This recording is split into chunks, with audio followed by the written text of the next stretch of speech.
Chapter 6. The Journey from Platform 9 3/4. Harry's last month with the Dursleys wasn't fun. True, Dudley was now so scared of Harry he wouldn't stay in the same room, while Aunt Petunia and Uncle Vernon didn't shut Harry in his cupboard, force him to do anything, or shout at him. In fact, they didn't speak to him at all. Half terrified, half furious, they acted as though any chair with Harry in it was empty. Although this was an improvement in many ways, it did become a bit depressing after a while.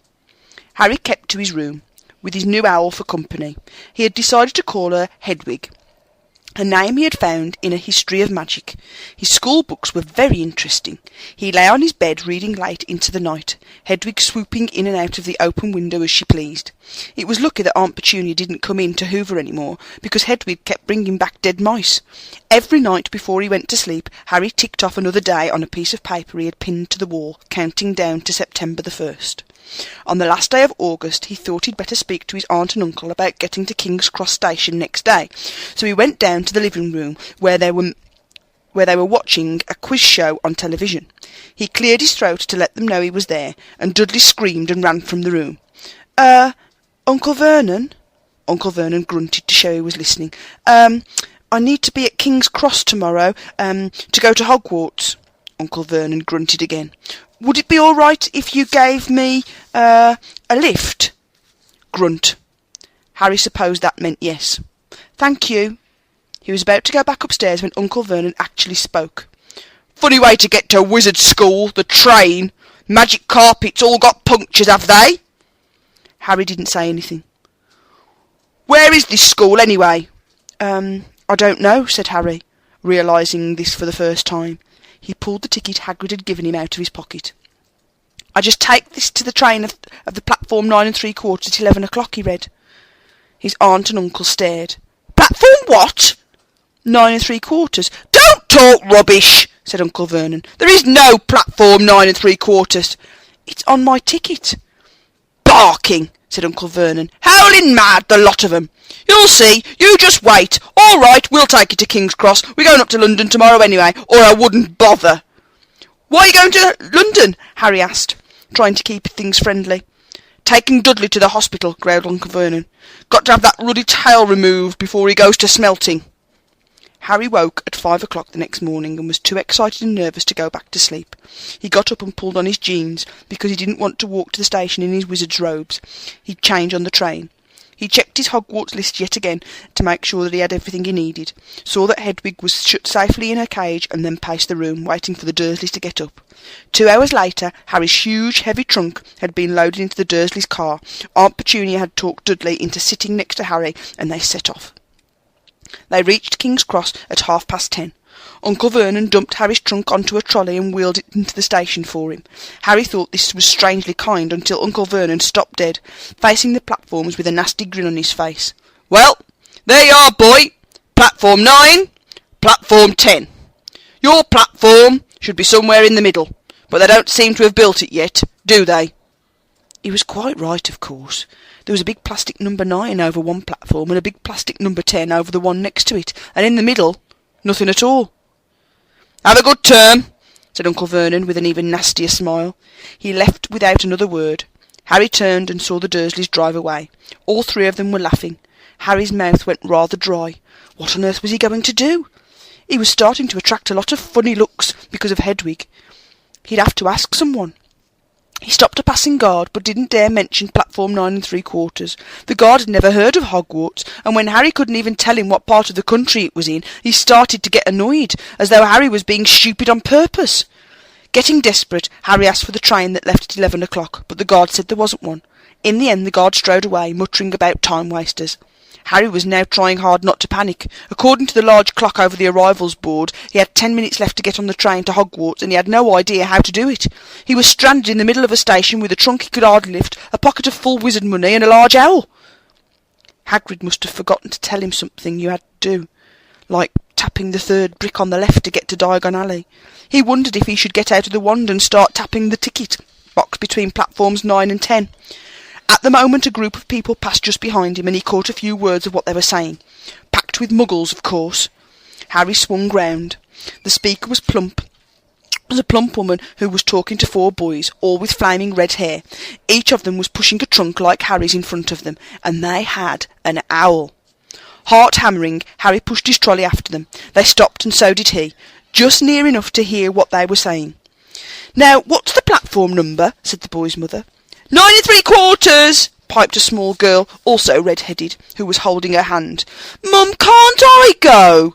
"You're not old enough, Ginny. Now be quiet." "All right. Percy, you go first." What looked like the oldest boy marched toward platforms 9 and 10. Harry watched, careful not to blink in case he missed it. But just as the boy reached the divide between the 2 platforms, a large crowd of tourists came swarming in front of him, and by the time the last rucksack had cleared away, the boy had vanished. "Fred, you next," the plump woman said. "I'm not Fred, I'm George," said the boy. "Honestly, woman, call yourself our mother. Can't you tell I'm George?" "Oh, sorry, George, dear." "Only joking. I'm Fred," said the boy, and off he went. His twin called after him to hurry up, and he must have done, because a second later he'd gone. But how had he done it? Now the third brother was walking briskly towards the ticket barrier. He was almost there, and then, quite suddenly, he wasn't there any more. There was nothing else for it. "Excuse me," Harry said to the plump woman. "Hello, dear," she said. "First time at Hogwarts?" Ron's new too. She pointed at the last and the youngest of her sons. He was tall, thin and gangly, with freckles, big hands and feet, and a long nose. Yes," said Harry. The thing is, I don't know how to... "Oh, how to get onto the platform," she said kindly, and Harry nodded. "Not to worry," she said. "All you have to do is walk straight at the barrier between platforms 9 and 10. Don't stop, and don't be scared you'll crash into it. That's very important. Best do it at a bit of a run if you're nervous. Go on now. Go on, before Ron." OK, said Harry. He pushed his trolley round and stared at the barrier. He looked very solid. He stared to walk towards it. People jostled him on their way to the platform 9 and 10. Harry walked more quickly. He was going to smash right into the ticket box, and then he'd be in trouble. Leaning forward on his trolley, he broke into a heavy run. The barrier was coming nearer and nearer. He wouldn't be able to stop. The trolley was out of control. He was a foot away. He closed his eyes, ready for the crash. It didn't come. He kept on running. He opened his eyes. A scarlet steam train was waiting next to a platform packed with people. A sign overhead said Hogwarts Express 11 o'clock. Harry looked behind him and saw a wrought iron archway where the ticket box had been, and the words Platform 9 3/4 on it. He had done it. Smoke from the engine drifted over the heads of the chattering crowd, while cats of every colour wound here and there between their legs. Owls hooted to each other in a disgruntled sort of way over the babble and the scraping of heavy trunks. The first few carriages were already packed with students, some hanging out of the window to talk to their families, some fighting over seats. Harry pushed his trolley off down the platform in search of an empty seat. He passed a round-faced boy who was saying, "Gran, I've lost my toad again." "Oh, Neville," he heard the old woman sigh. A boy with dreadlocks was surrounded by a small crowd. "Give us a look, Lee, go on!"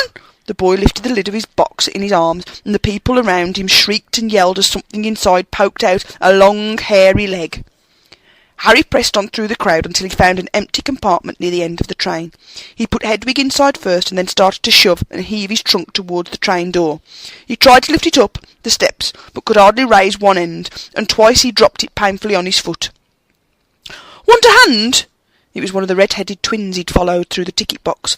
"Yes, please," Harry panted. "Oi, Fred! Come here and help!" With the twins' help, Harry's trunk was at last tucked away in the corner of the compartment.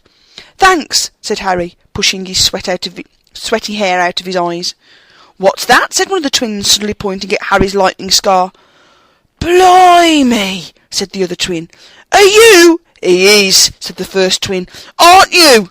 he added to Harry. "What?" said Harry. "Harry Potter!" chorused the twins. "Oh, him!" said Harry. Yes, I am." The two boys gawped at him, and Harry felt himself going red. Then, to his relief, a voice came floating in through the train's doors. "Fred! George! Are you there?" "Coming, Mum!" With a last look at Harry, the twins hopped off the train. Harry sat down next to the window where, half hidden, he could watch the red-headed family on the platform and hear what they were saying. Their mother had just taken out a handkerchief. "Ron, you've got something on your nose." The youngest boy tried to jerk out of the way, but he grabbed him and began rubbing the end of his nose. "Mum, get off!" He wriggled free. "Oh, he's ickle Ronnie got something on his nose," said one of the twins. "Shut up," said Ron. "Where's Percy?" said his mother. "He's coming now." The oldest boy came striding into sight. He had already changed into a billowing black Hogwarts robe, and Harry noticed a shiny silver badge on his chest with the letter P on it. "Can't stay long, mother," he said. "I'm up front. The prefects have got 2 compartments to themselves." "Oh, are you a prefect, Percy?" said one of the twins with an air of great surprise. "You should have said something. We had no idea." "Hang on, I think I remember saying something about it," said one of the other twins. "Once, or twice, a minute, all summer." "Oh, shut up," said Percy, the prefect. "How come Percy gets new robes anyway?" said one of the twins. "Because he's a prefect," said his mother fondly. "All right, dear, well, have a good term. Send me an owl when you get there." She kissed Percy on the cheek and he left. Then she turned to the twins. "Now you two, this year you behave yourselves. If I get one more owl telling me you've blown up a toilet or—" "Blown up a toilet? We've never blown up a toilet." "Great idea, though, thanks, Mum." "It's not funny. And look after Ron." "Don't worry, Ickle Ronnikins is safe with us." "Shut up," said Ron again. He was almost as tall as the twins already, and his nose was still pink where his mother had rubbed it. "Hey, Mum, guess what? Guess who we just met on the train?" Harry leant back quickly so they couldn't see him looking. "You know that black-haired boy who was near us at the station? Know who he is?" "Who?" "Harry Potter." Harry heard the little girl's voice. "Oh, Mum, can I go on the train and see him? Mum, oh, please." "You've already seen him, Ginny, and the poor boy isn't something you goggle at in a zoo." "Is he really, Fred?" "How do you know?" "Asked him. Saw his scar. It's really there, like lightning." "Poor dear. No wonder he was alone. I wondered. He was ever so polite when he asked how to get onto the platform." "Never mind that. Do you think he remembers what you-know-who looks like?" Their mother suddenly became very stern. "I forbid you to ask him, Fred. No, don't you dare, as though he needs reminding of that on his first day at school." All right, keep your hair on." A whistle sounded. "Hurry up," their mother said, and the 3 boys clambered on the train. They leant out of the window for her to kiss them goodbye, and their younger sister began to cry. "Don't, Ginny, we'll send you loads of owls." "We'll send you a Hogwarts toilet seat." "George!" "Only joking, Mum." The train began to move. Harry saw the boy's mother waving and their sister, half laughing, half crying, running to keep up with the train until it gathered too much speed, and then she fell back and waved. Harry watched the girl and their mother disappear on the train around the corner. Houses flashed past the window. Harry felt a great leap of excitement. He didn't know what he was going to, but it had to be better than what he was leaving behind. The door of the compartment slid open, and the youngest red-headed boy came in. "Anyone sitting there?" he asked, pointing at the seat opposite Harry. "Elsewhere's all full." Harry shook his head, and the boy sat down. He glanced at Harry and then looked quickly out of the window, pretending he hadn't looked. Harry saw he still had a black mark on his nose. "Hey, Ron!" The twins were back. "Listen, we're going down the middle of the train. Lee Jordan's got a giant tarantula down there." "Right," mumbled Ron. "Harry," said the other twin, "did we introduce ourselves? Fred and George Weasley, and this, Ron, our brother. See you all later, then." "Bye," said Harry and Ron. The twins slid the compartment door shut behind them. "Are you really Harry Potter?" Ron blurted out. Harry nodded. "Oh, well, I thought it might be one of Fred and George's jokes," said Ron. "And have you really got, you know?" He pointed at Harry's forehead. Harry pulled back his fringe to show the lightning scar. Ron stared. "So that's where you-know-who—" "Yes," said Harry, "but I can't remember it." "Nothing," said Ron eagerly. "Well, I remember a lot of green light, but nothing else." "Wow," said Ron. He sat and stared at Harry for a few moments. Then, as though he had suddenly realised what he was doing, he looked quickly out of the window again. "Are all your family wizards?" asked Harry, who found Ron just as interesting as Ron found him. Yes, I think so," said Ron. "I think Mum's got a second cousin who's an accountant, but we never talk about him." "So you must just know loads of magic already." The Weasleys were clearly one of those old wizarding families the pale boy in Diagon Alley had talked about. "I heard you went to live with Muggles," said Ron. "What are they like?" "Horrible." "Well, not all of them. My aunt and uncle and cousin are, though wish I'd had 3 wizard brothers. 5, said Ron. For some reason he was looking gloomy. I'm the 6th in our family to go to Hogwarts. You could say I've got a lot to live up to.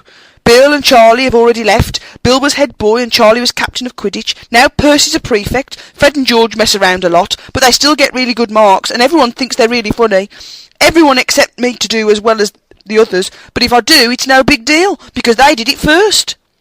You never get anything new, either, with 5 brothers. I got Bill's old robes, Charlie's old wand, and Percy's old rat. Ron reached inside his jacket and pulled out a fat grey rat, which was asleep.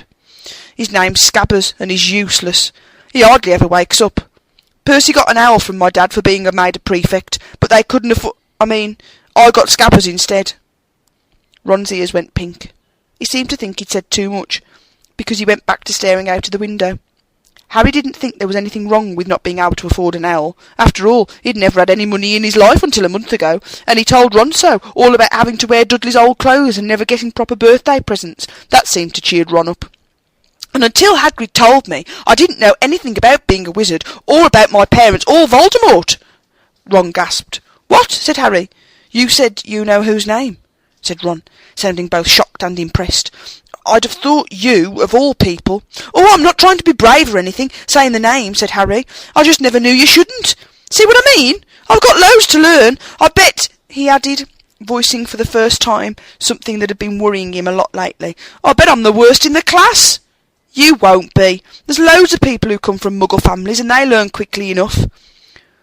While they'd been talking, the train had carried them out of London. Now they were speeding past fields full of cows and sheep. They were quiet for a time, watching the fields and lanes flick past. Around 12:30 there was a great clattering outside in the corridor, and a smiling, dimpled woman slid back their door and said, "Anything off the trolley, dears?" Harry, who hadn't had any breakfast, leapt to his feet, but Ron's ears went pink again and he muttered that he'd bought some sandwiches. Harry went into the corridor. He'd never had any money for sweets with the Dursleys, and now that he had pockets rattling with gold and silver, he was ready to buy as many Mars bars as he could carry. But the woman didn't have Mars bars. What she did have were Bertie Bott's every flavour beans, Drooble's best blowing gum, chocolate frogs, pumpkin pasties, cauldron cakes, licorice wands, and a number of other strange things Harry had never heard or seen of in his life. Not wanting to miss anything, he got some of everything, and paid the woman 11 silver sickles and 7 bronze nuts. Ron stared at Harry, as Harry brought it all back into the compartment and tipped it onto the empty seat.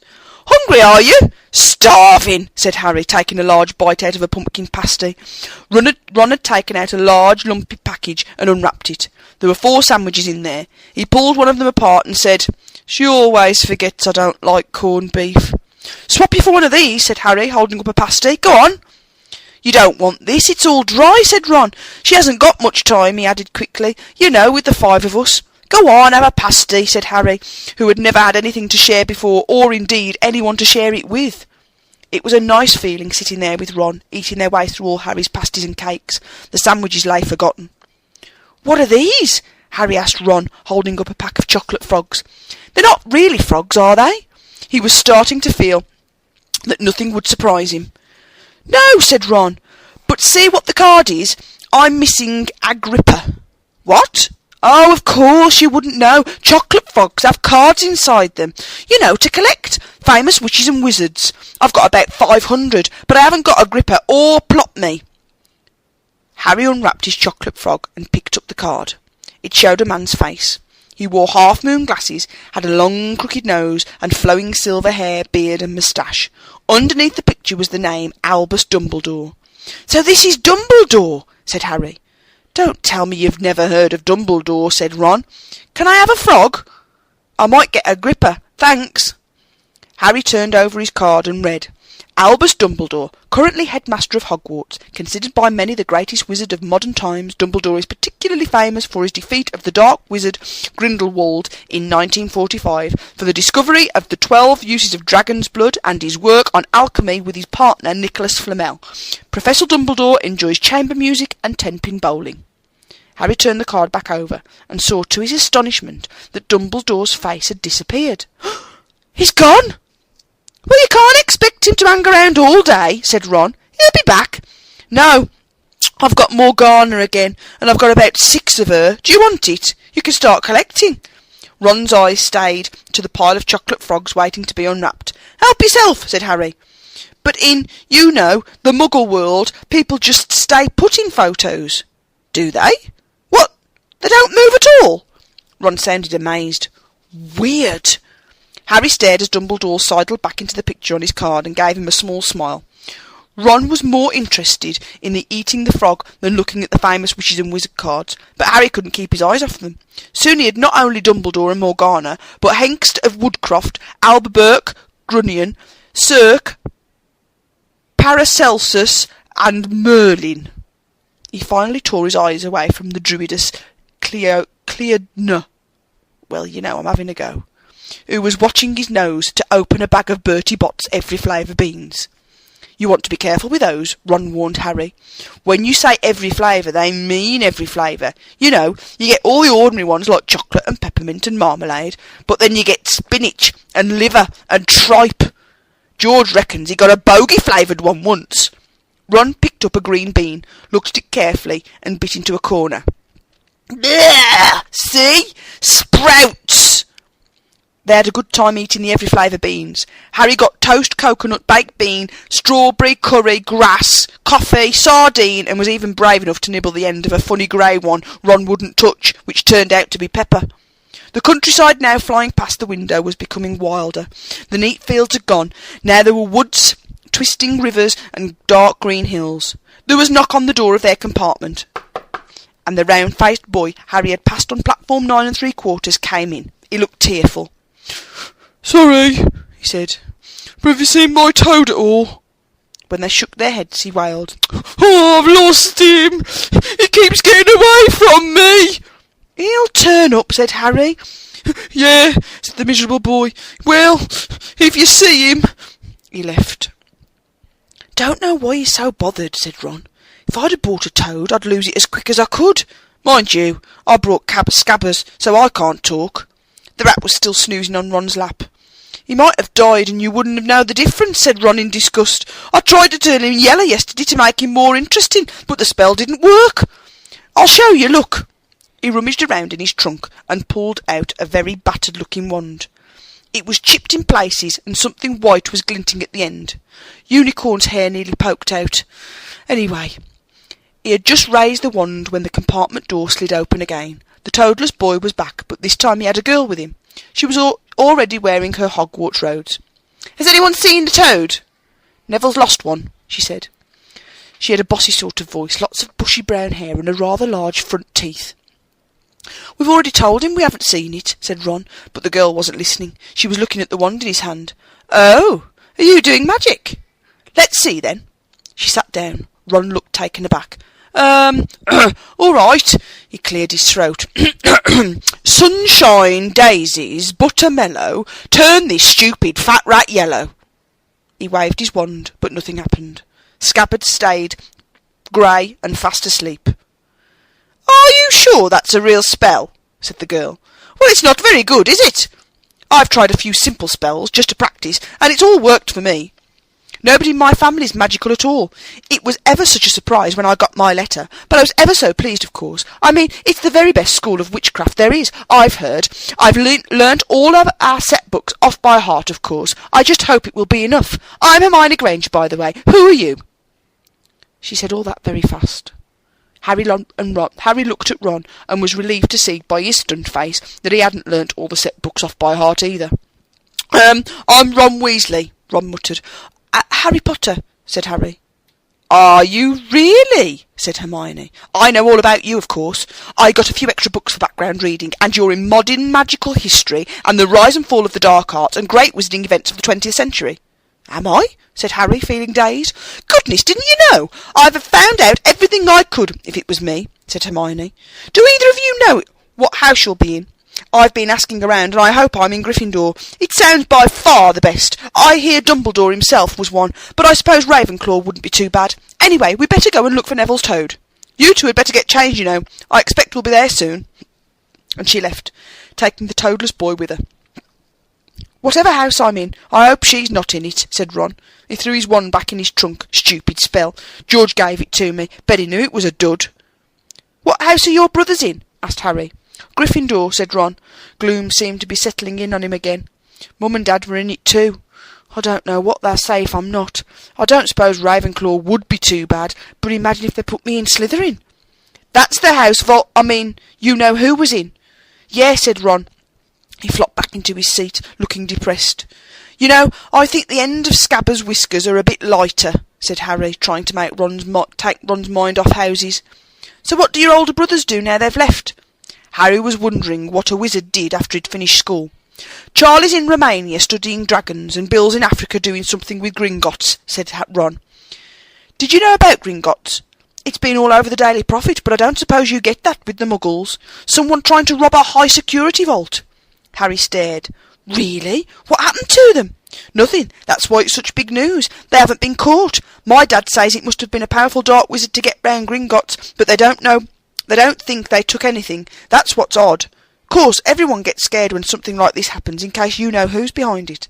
Harry turned this news over in his mind. He was starting to get a prickle of fear every time you-know-who was mentioned. He supposed this was all part of entering the magical world, but it had been a lot more comfortable saying Voldemort without worrying. What's your Quidditch team? Ron asked. I don't know any, Harry confessed. What? Ron looked dumbfounded. Oh, you wait, it's the best game in the world.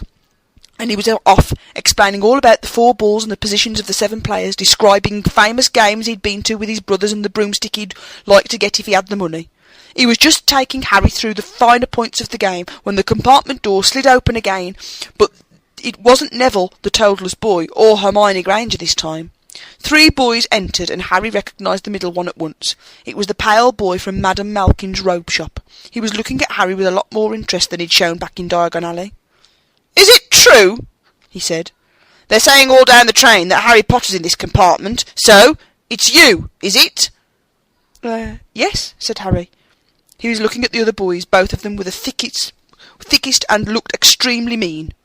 Standing either side of the pale boy, they looked like bodyguards. Oh, this is Crabbe and this is Goyle, said the pale boy carelessly, noticing where Harry was looking. And my name's Malfoy, Draco Malfoy.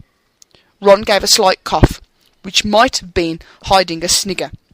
Draco Malfoy looked at him. Think my name's funny, do you? No need to ask who you are. My father told me all the Weasleys have red hair, freckles, and more children than they can afford. He turned back to Harry. You'll soon find out some wizarding families are much better than others, Potter. You don't want to go making friends with the wrong sort. I can help you there. He held out his hand to shake Harry's, but Harry didn't take it. I think I can tell who the wrong sorts are for myself, thanks, he said coolly.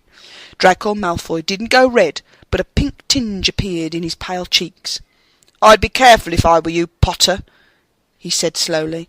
Unless you're a bit politer, you'll go the same way as your parents. They didn't know what was good for them either. You hang around with riffraff like Weasleys and that Hagrid, and it'll rub off on you. Both Harry and Ron stood up. Ron's face was as red as his hair. Say that again. Oh, you're going to fight us, are you? Malfoy sneered. Unless you get out now, said Harry, more bravely than he felt, because Crabbe and Goyle were a lot bigger than him or Ron. But we don't feel like leaving, do we, boys? We've eaten all our food, and you still seem to have some. Goyle reached towards the chocolate frogs next to Ron. Ron leapt forward, but before he'd so much as touched Goyle, Goyle let out a horrible yell. Scabbers the rat was hanging off his finger, sharp little teeth sunk into Goyle's knuckle. Crabbe and Malfoy backed away as Goyle swung Scabbers round and round, howling, and when Scabbers finally flew off and hit the window, all 3 of them disappeared at once. Perhaps they thought there were more rats lurking among the sweets, or perhaps they'd heard footsteps, because a second later Hermione Granger had come in. What has been going on? She said, looking at the sweets all over the floor and Ron picking up Scabbers by his tail. I think he's been knocked out, Ron said to Harry. He looked close at Scabbers. No, I don't believe it. He's gone back to sleep. And so he had. You've met Malfoy before? Harry explained about their meeting in Diagon Alley. I've heard of his family, said Ron darkly. They were some of the first to come back to our side after you-know-who disappeared. Said they'd been bewitched. My dad doesn't believe it. He says Malfoy's father didn't need an excuse to go over to the dark side. He turned to Hermione. Can we help you with something? You'd better hurry up and put your robes on. I've just been to the front to ask the driver, and he says we're nearly there. You haven't been fighting, have you? You'll be in trouble before we even get there." "Scabbers has been fighting, not us," said Ron, scowling at her. "Would you mind leaving while we change?" "All right. Only came in here because people outside are behaving very childlessly.